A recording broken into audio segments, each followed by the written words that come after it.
Hello guys good morning हजुरहरूलाई फेरि पनि मेरो मर्निङ ब्लगमा वेलकम छ। अनि साथीहरू आज चाहिँ यस्तो मौसम यस्तो दामी छ किनभने बेलुका चाहिँ पानी चाहिँ पुरा आएछ, त्यही भएर एकदम शीतल भइरहेछ। नभए यति बेला चाहिँ एकदम पानी घाम लागेर चाहिँ हो पसिनासरी भइसकेको हुन्छ। अनि आज चाहिँ एकदमै दामी भन्दा पनि दामी भइरहेछ। अनि म चाहिँ यहाँ छु अनि पानी म चाहिँ भर्खर उठेर चियाहरू पिएर पूजाहरू गरिसकेँ। अनि पानी चाहिँ भर्खर आयो नि त कलमा, अनि त्यही भएर मेरो मर्निङको काम चाहिँ कस्तो हुन्छ भनेर म देखाउँछु ल।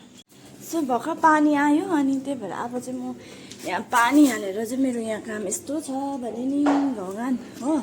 पानी हाल्यो भने चाहिँ म एकदमै बिजी हुन्छु किनभने म यहाँ सबै सफा गर्नुपर्छ नि त। यो पानी चाहिँ आधी घन्टामा आइन्छ नि त होइन। सो त्यही भएर म चाहिँ यहाँ सबै सफा गर्छु पहिला।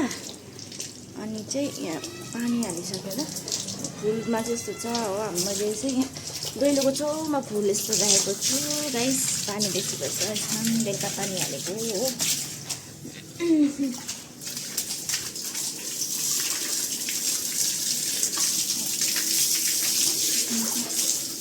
यसरी पानी हालेर सफा गर्नुपर्ने हुन्छ किनभने एकदम परेवा चाहिँ छ नि त। परेवाले पुरा धुलोहरू ल्याउँछ कि, त्यही भएर पानी अब त्यसै आउँछ त्यसै भरेर पक्किनु ट्याङ्कीमा भरेर पक्किनु भन्दा चाहिँ बरु म नै सफा गर्छु हो।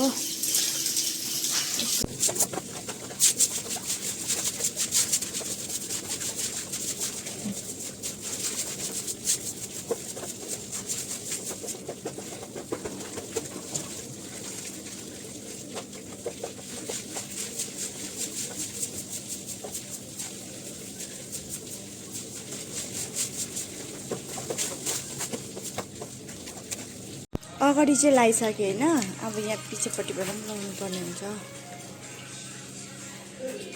यहीँ छ नि त फुल हो, यस्तो छ।